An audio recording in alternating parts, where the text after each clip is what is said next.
pour ceux qui ont suivi nos activités depuis notre élection, le 3 novembre, on a été très actifs à plusieurs égards. On a fait du progrès, à améliorer la desserte et à traiter des enjeux d'administration interne, mais on n'a pas fini. Il y a encore beaucoup de choses à réaliser.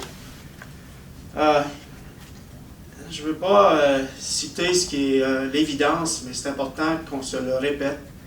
La première priorité, c'est notre engagement comme conseil d'administration et comme administration de la STO. Engagement à l'amélioration continue de l'offre de service. C'est une priorité de tous les jours. C'est incessant. C'est l'accent qu'on met. Juste un bref retour rapidement. Dès notre élection, il y a eu une première vague de changements à l'hiver pour l'amélioration de la desserte plus à l'est. Et il y a eu une deuxième vague au mois de mars, avril, pour le service d'été. Et plus récemment, des changements tels que l'introduction de la ligne 85, des modifications à la ligne 88. On continue à faire l'évaluation de la performance de ces lignes-là.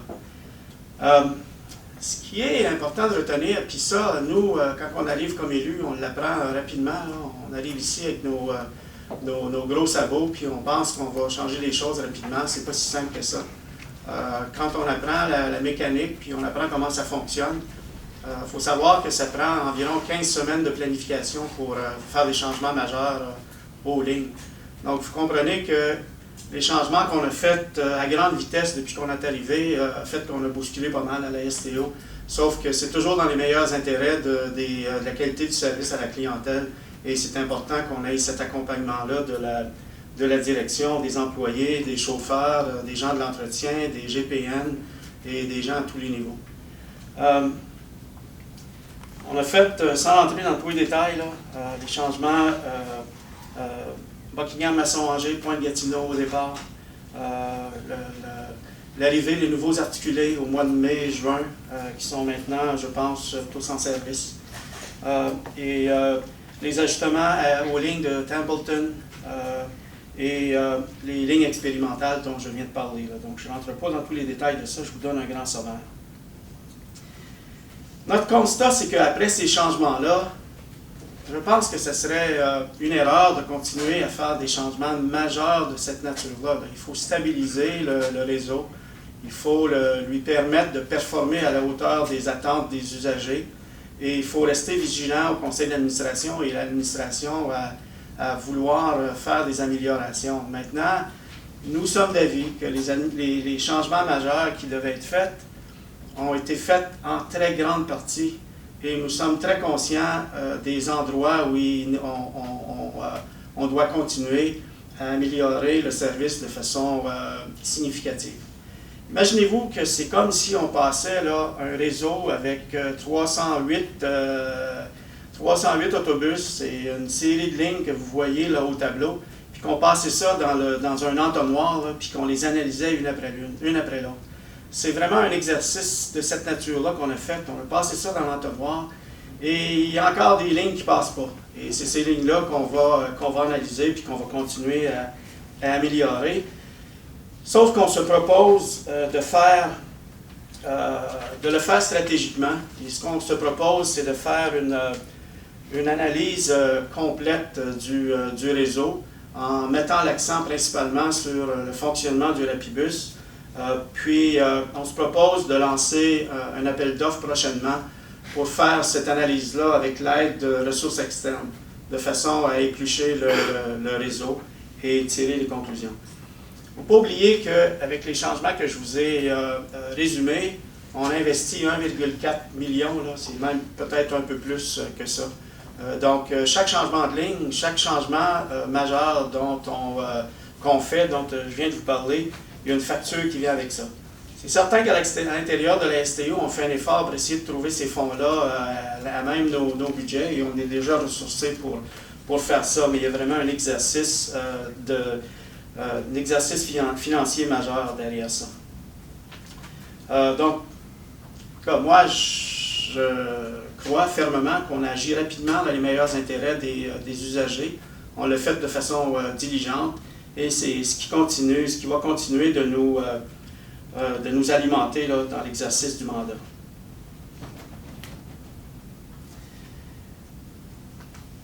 Parmi les priorités, j'ai parlé de l'analyse du réseau, mais il y a aussi l'engagement que j'ai pris dans mes priorités quand j'ai été nommé président, de faire une analyse complète de la gestion du projet Rapibus.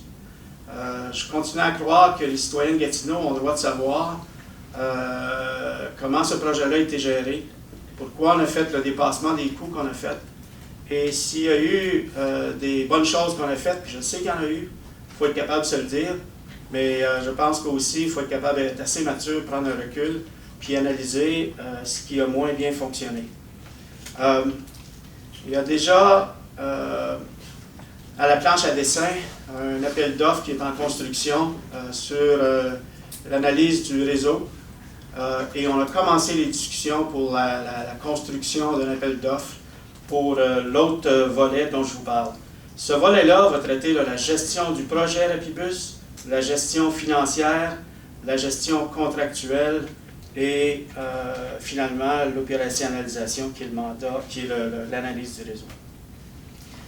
Il y a d'autres actions importantes dont j'aimerais vous parler brièvement. Là. À la mi-octobre, on va annoncer un projet qui se réalise en fait, c'est le rechargement des titres via le site web, via des transactions web. Donc ça, c'est quelque chose qui va être disponible à compter de la mi-octobre dans ces eaux-là. Il y a aussi, vous nous avez entendu parler tantôt lors des résolutions, là, un projet pour un système d'aide à l'exploitation de l'information des voyageurs pour le service de transport adapté. Présentement, le transport adapté, les gens qui veulent se déplacer doivent appeler 48 heures à l'avance. Et très souvent, 48 heures, c'est long dans la vie de quelqu'un qui a un handicap quelconque. Très souvent, ces gens-là, pour toutes sortes de bonnes raisons, doivent annuler. Et pour nous, ce qu'on veut avec ce système-là, c'est d'avoir des réservations de temps de déplacement en temps réel et de façon à pouvoir mieux maîtriser, mieux répondre aux besoins des usagers et avoir une desserte plus agile. Pour ceux qui ont suivi le dossier de la signalisation et de la sécurité aux intersections, j'ai personnellement demandé et mandaté la direction générale vers fin mai, début août, quand il y a eu l'accident au coin de Montclair, je me trompe toujours, Montclair et le Rapibus. Et j'aurais besoin d'eau, s'il vous plaît. Et le mandat avait été donné de travailler avec tous les acteurs du milieu du transport. Et là, ça inclut des ingénieurs à la ville, ça inclut le corps policier à la ville, ça inclut des responsables du ministère des Transports. Et on est allé pas mal plus loin que ça. Et c'est un peu pour ça que ça a pris un peu plus de temps. Et parfois, il y a des choses qui méritent qu'on prenne le temps qu'il faut, plutôt que de vouloir faire les choses rapidement. Et j'ai accepté que le délai soit prolongé un peu. J'ai tendance des fois à être ambitieux et exagéré dans mes échéanciers, puis je le reconnais. Je l'assume aussi. Et dans ce cas-là, le rapport est maintenant disponible et il y a une série d'actions qui vont être prises et un point de presse ou une communication médiatique qui va être faite dans les prochains jours pour vous annoncer les décisions qui ont été prises et les investissements qui vont être faits pour corriger certaines situations. Ce qui est important de retenir là-dedans, c'est que dans notre processus de consultation, on a même fait ce qu'on appelle en jargon administratif des focus groups, des groupes de consultation, où on a amené des citoyens dans une salle, où on a amené des experts même. On a même consulté un expert en leçons de conduite pour nous aider à faire les analyses. Et on n'a pas fait ça en se regardant le nombril. On a impliqué des gens, des experts et même des usagers.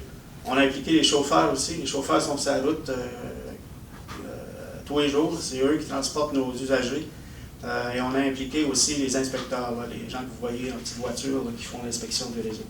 Donc, c'est une approche très, très inclusive, très horizontale, et on est sur des pistes de solutions qu'on va mettre en œuvre.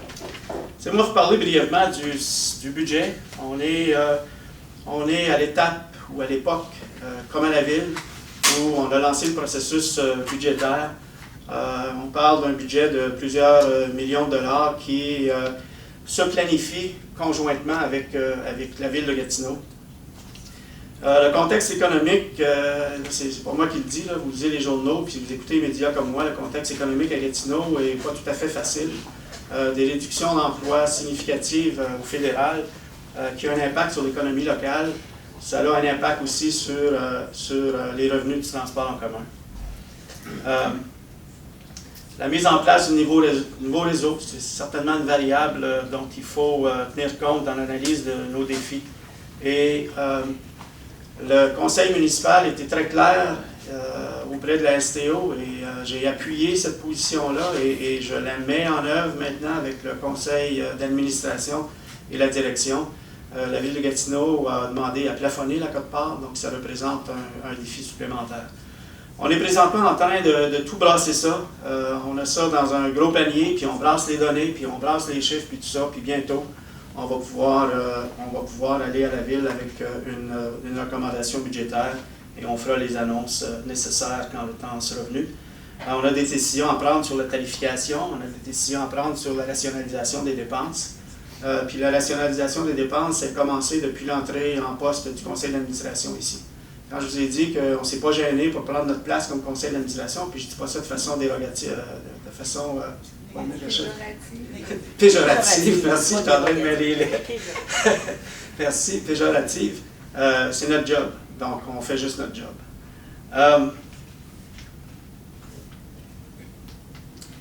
C'est sûr que quand on s'attarde à ce qui se passe au niveau provincial, on est aussi préoccupé par les coupures budgétaires au provincial.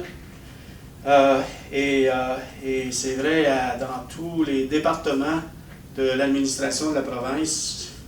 Ça serait naïf de notre part de penser que le transport en commun pourrait être épargné. Donc, on attend des nouvelles sur la disponibilité des subventions auxquelles on a l'habitude d'avoir accès. Mais c'est certain qu'on demeure vigilant là-dessus.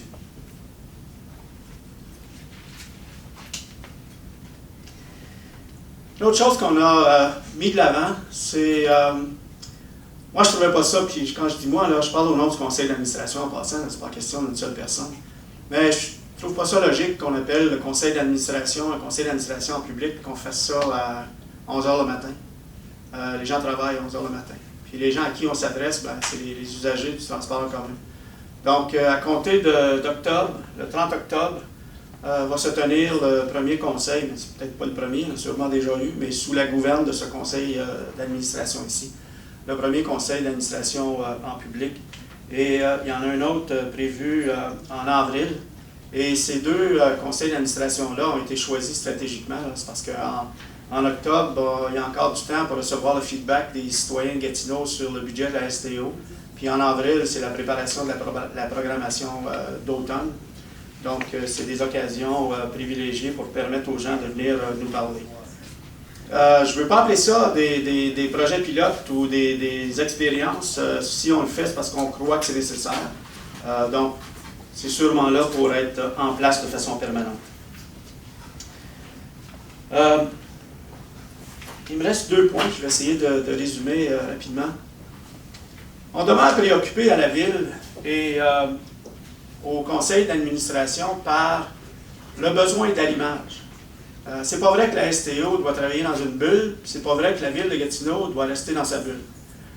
Ce qui se passe au niveau de l'aménagement du territoire et l'urbanisme à la ville, ça a un impact sur le transport en commun.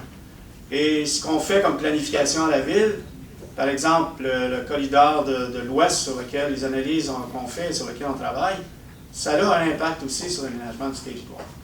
Et il y a déjà un comité qui existait et qui vient d'être revitalisé, si je comprends bien, qui a recommencé à se réunir. Moi, j'ai comme opinion que le conseil d'administration devrait se doter ce conseil d'administration ici devrait se doter dans sa gouvernance d'un comité technique de planification du transport en commun et de l'aménagement du territoire. Par contre, j'ai le souci là, de ne pas faire, je ne suis pas stupide non plus, j'ai le souci de ne pas faire du dédoublement puis de dépenser des fonds publics en engageant des gens dans des structures puis faire du dédoublement. Mais je tiens à mon idée, puis on va la débattre à la ville, puis s'il y a déjà une infrastructure, pas l'infrastructure, mais une gouvernance qui existe qui peut accommoder ça, c'est correct aussi. Le message à retenir, c'est l'accent qu'on met sur l'obligation d'allumer. Il y a beaucoup de progrès qui a été fait depuis notre entrée en poste. Vous avez souvent entendu parler d'allumage, d'allumage, d'allumage. Les messages ont été compris par la direction générale de la STO et de la direction générale de la ville, mais je demeure soucieux de l'allumage, de l'aménagement du territoire et du transport en commun. Finalement, sans m'éterniser là-dessus, parce que j'ai fait, au dernier point de presse, j'en ai parlé quand même assez longuement, il y a un diagnostic organisationnel qui vient vraiment là, encadrer tout ce que je viens de vous dire. C'est vraiment un outil qu'on met dans notre boîte à outils. Il faut avoir la maturité comme organisation pour prendre le recul. Puis faisant les constats que je viens de faire sur l'économie locale, sur les défis d'achalandage, sur les besoins des usagers, ce diagnostic organisationnel-là, c'est l'outil qui nous permet de prendre la température dans la pièce puis se dire est-ce qu'on est à la bonne température? Est-ce qu'il y a des ajustements à faire de la façon qu'on travaille? Est-ce qu'il y a des décisions à prendre sur nos processus, sur nos programmes, sur nos activités? Et l'objectif principal de ça, c'est réinvestissement des économies possibles dans l'offre de services pour la qualité du service à la clientèle. Donc moi, j'arrête là. Je pense que j'ai couvert ce que je voulais couvrir. Peut-être un point que j'ai omis de souligner sur mon souci d'allumage. C'est pas facile de faire du transport en commun dans l'Outaouais avec un territoire qui s'étire sur 60 km de long et où la densité est relativement faible. Ce n'est pas des conditions propices à du transport en commun facile. Donc, ce qu'on réussit à faire comme qualité de service dans l'Outaouais, c'est un tour de force, là. On réussit, ça marche. Par contre, c'est un défi. Donc, moi, ce défi-là, pour le relever, je veux m'assurer que les cerveaux là, qui devraient être dans la même salle et travailler ensemble, on accommode ce processus-là pour favoriser un transport durable. C'est ça l'objectif. Hein? On ne parle pas juste de transport en commun ici. Quand on parle d'aménagement du territoire, on parle de transport durable. Nous, notre job dans cette notion-là de transport durable, c'est de faire une offre de services en commun qui est attrayante pour les usagers de façon à remplir nos autobus puis de déplacer les citoyens du point A au point B en toute sécurité. C'est aussi un moyen de décongestionner nos routes. Ça m'a pris, j'ai à peu près 5 km à faire de me rendre ici, moi, puis ça m'a pris à peu près 50 minutes de me rendre ce matin. Là. Et c'est aussi une façon de réduire l'impact sur nos infrastructures. Donc, c'est tout.